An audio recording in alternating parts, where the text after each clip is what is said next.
Hello and welcome.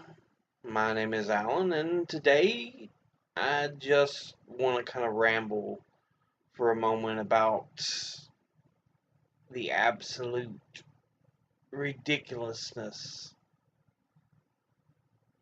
that climate change is treated with here in the US, as well as the fact that actual scientific proof is treated with little regard.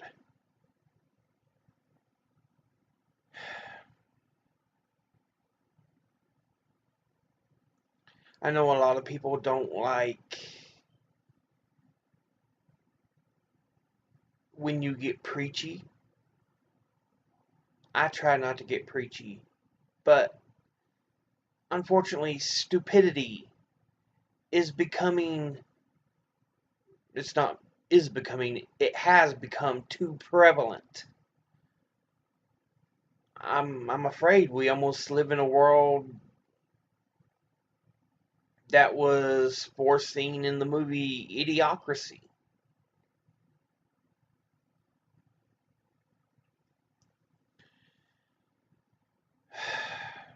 Honestly, it feels like it sometimes.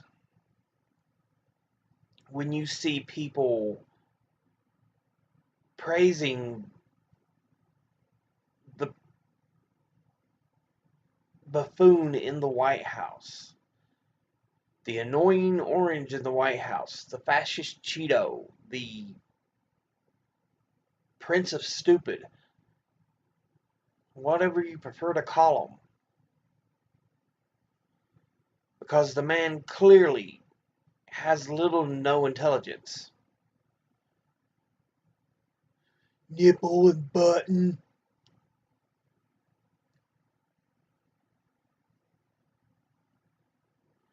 Honestly, how can people have a straight face and go, he's good, he's a genius for this country?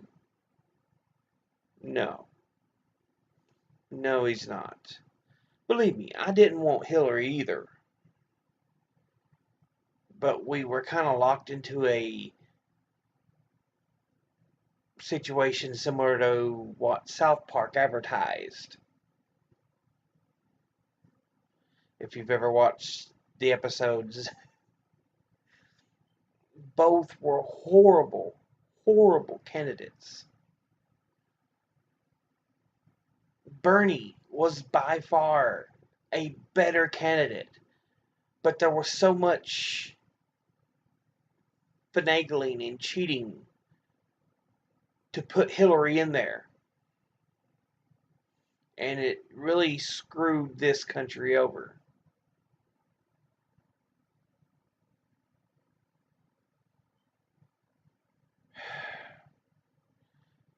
And the sad part is, there's still people that support her that say that try to attack Bernie supporters still. Get over yourselves. Look at your damn selves.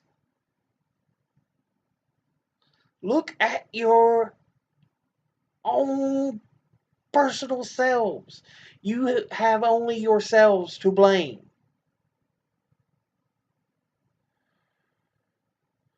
Because you were so driven to have her as your president. And I laugh when you try to claim it was sexism, and yet you wanted Andrew Cuomo over Cynthia Nixon for New York. Mm-hmm.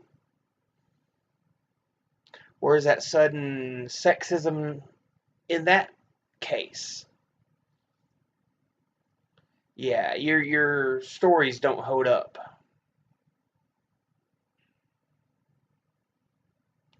Now,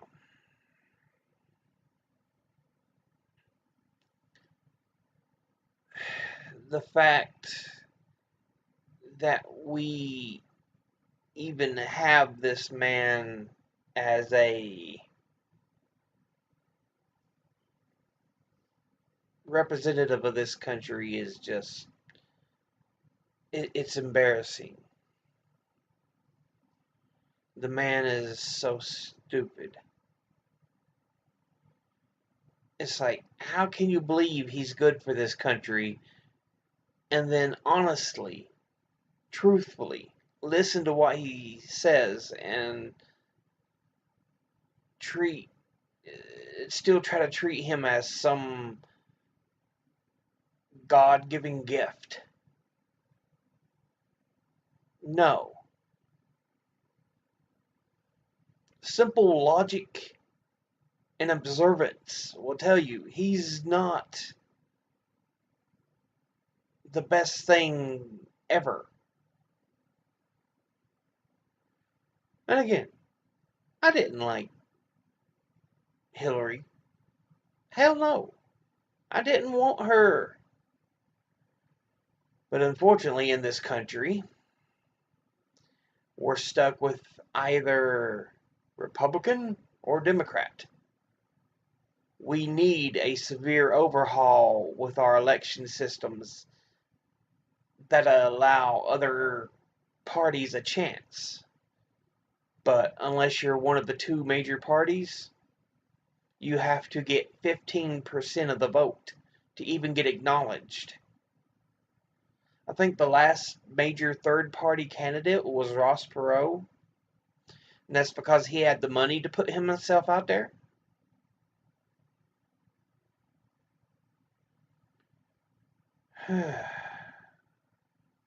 It's just,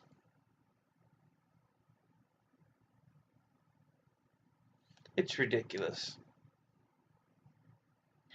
We need to break it down from 15% to about 2 to maybe 3%. If you could start getting 3% of polls of votes, then yes, I think you deserve a place on stage to get your word out.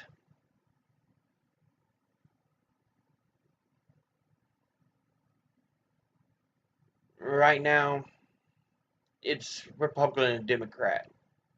And honestly, they're both owned by the rich. We do live in a second Gilded Age. If you don't know what the Gilded Age is, look it up.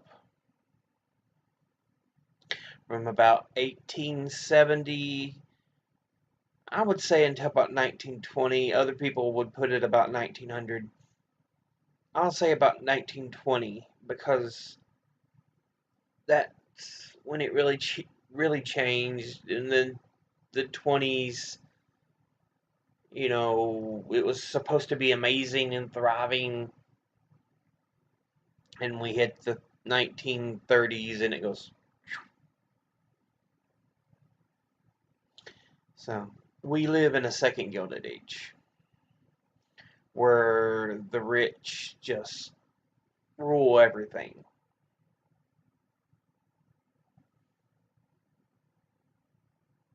It's no longer names like Rockefeller and Carnegie and the likes. It's now Buffett's and Gates and who's let's see, some of these idiots like the former CEO of Starbucks. Who was the idiot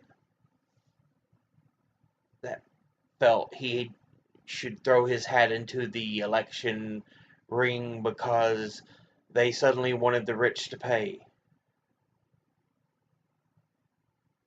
And he was like, I'm rich, they shouldn't do that. We're privileged and special. If you look at history, we were at our best when the tax rate on the rich was up there. Right now, it's so far down and we struggle. And people wonder why. Push the tax rate on the rich back up. Under Eisenhower, the tax rate on the rich was 91%. This is the 1950s when America was booming.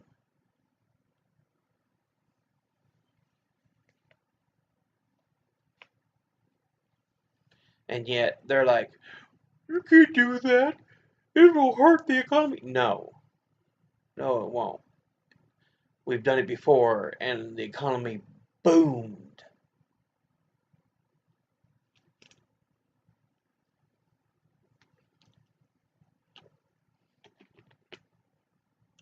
Raise the tax rate on the rich. You know, like I said, we did it before the 1950s. We had an amazing era of just boundless wealth and opportunity.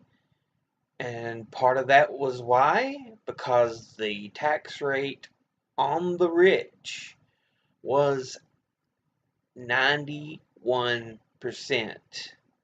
We're not talking everybody, and that's what I think a lie that's been perpetrated throughout our society that's made it difficult. Because you hear 91%, I can't do that, I only make 20,000 a year. A lot of us less than that. And we can't. But you know what? We're not getting taxed at 90%. But when suddenly you get to allow 10 million and then anything over 10 million is 91%, yes, that's very plausible. Why do you need anything over 10 million? You still get to keep some of it. Are you that greedy? And my goodness, even Alexandria Ocasio-Cortez only has plans for a 70% tax rate on the rich. 70. So you would still get to keep 30% of it. And don't give me the bullshit of, oh, I earned it. I worked so hard. Clearly, I'm rich and I deserve it. Pshaw. No. Learn your damn history.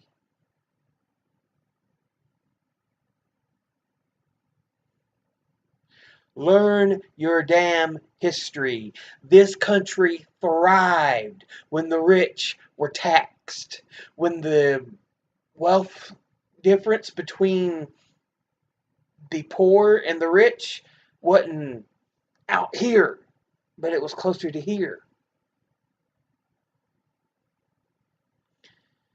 And since Reagan, everything's went downhill because he marked a lot of this down, and then we hear nothing but create money by giving the rich tax breaks and their money back. It'll be trickle down economics. And has anyone ever seen cash trickle down at all? I mean, besides throwing pennies off the top of the Empire State Building?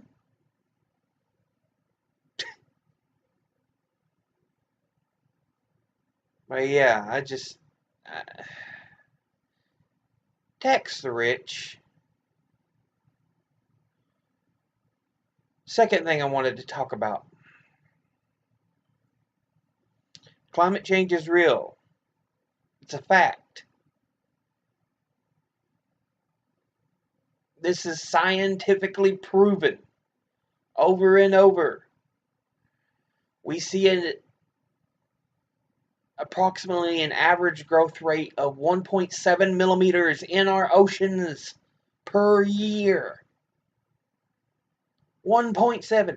The last multiple years have been some of the hottest on record. Yes, there are temperature differences in the timeline, but we have never seen this amount of CO2 in the timeline through our studies of geographical history, whether it's looking at it through soil samples, or through trees. You'll see all this difference. It's in the last few years that the CO2s went enormously through the roof. Climate change is not a fake. It's just fact. You're going to have to deal with that. If you're too stubborn or too stupid to understand it, too bad.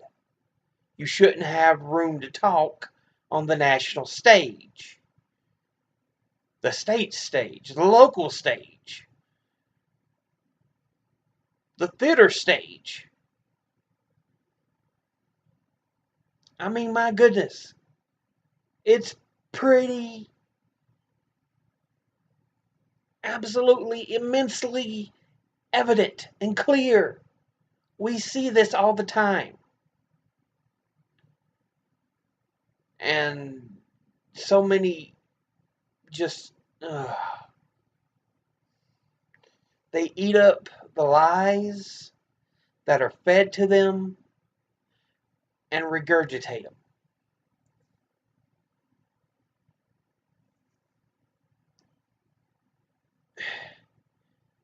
And they don't want to accept simple fact when it's presented to them.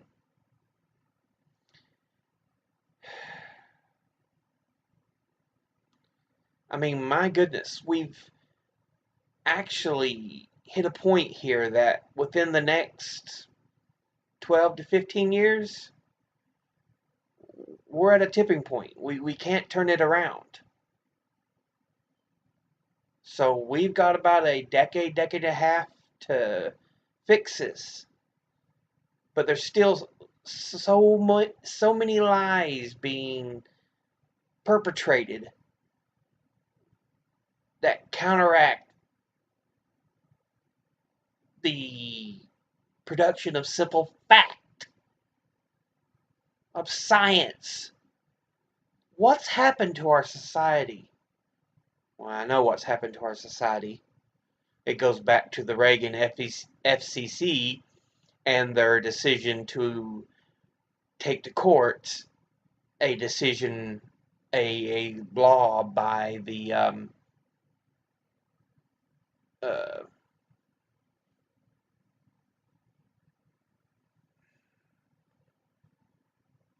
Truman administration. I couldn't think of the administration for a minute. That required news to tell the truth. But the Reagan FCC picked it apart. And you notice we see the growth of lies and yellow journalism and fake news again since then. Why they did this, I don't know. It is obviously a stupid idea.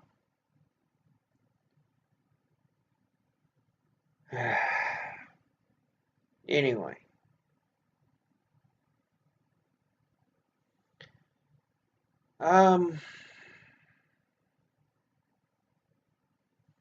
Like I said, there was some things dealing with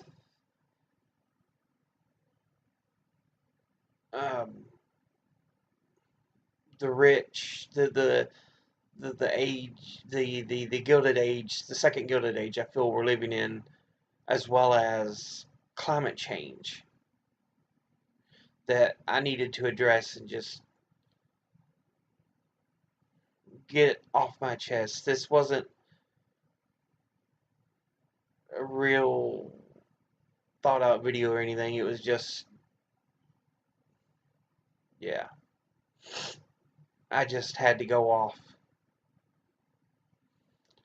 Because sometimes you can't be nice, you can't think of things, and you have to just tell people straight to their face, quit being stupid, stupid.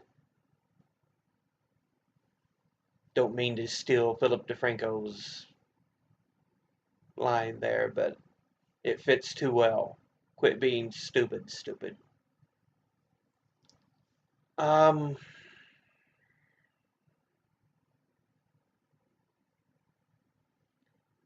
I will try to post some links in the description of the video that you can look at.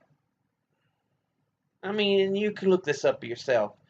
NOAA, NOAA, or NASA, as well as historical links on like the Gilded Age.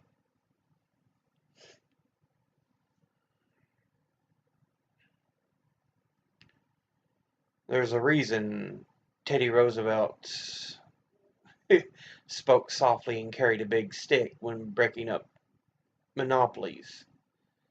Because he lived in an age when the rich thought they could own everything. Even though William Howard Taft actually broke up more monopolies. But, regardless, that's all for now. And as always, educate thyself. Think, read, study, learn. I'll see you all again in the next video. But until then, later.